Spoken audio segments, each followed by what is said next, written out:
Formula One news in the last 24 hours, an FIA investigation into an alleged breach of confidential information by Susie Wolff, who works for Formula One, sharing information allegedly with her husband, who of course is the Mercedes team principal, Toto Wolff.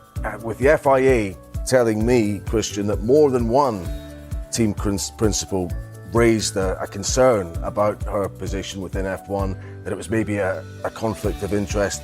People will inevitably conclude that it was you that made the complaint because of your big rivalry with Toto Wolff. Can you go on the record?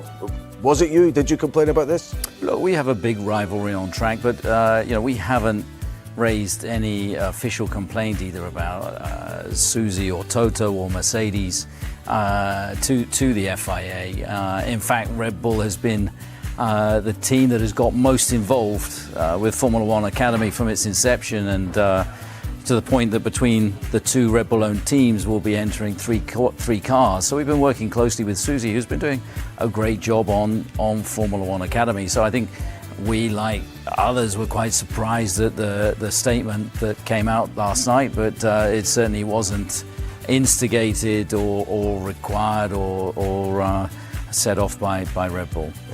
It's just because people who want me to be forensic about this, neither Red Bull nor AlphaTauri nor anyone then in that family has been behind this alleged complaint at all. And have you heard of anyone else who's unhappy with Susie's position?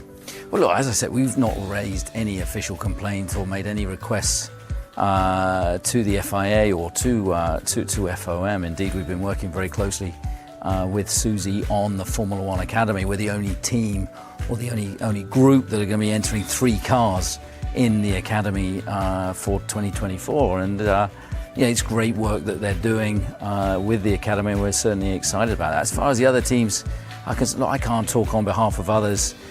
This is an FIA thing. It's based, they've taken this action, but as I say, certainly nothing to do with Red Bull. Now, on the subject of Toto Wolff, I understand you're best friends again. We've seen a photo from Abu Dhabi. I think for football fans watching this conversation, is it analogous to Alex Ferguson and Arsene Wenger? Best of enemies, secretly respectful friends? I think that there has to be respect at the end of the day, and what the Mercedes team achieved during their dominant period was phenomenal, and they still are a fantastically strong team, and we've enjoyed a great year, and we haven't seen much of certainly Mercedes this year, so it was just a moment at the end of the season. But there has to be a respect at the end of the day. It's the racing needs to be contained to being on the track. Would you like to see them stronger? Not really. No, just where they are right now. You talked about the potential approach of Lewis, the driver, alongside Max via his dad.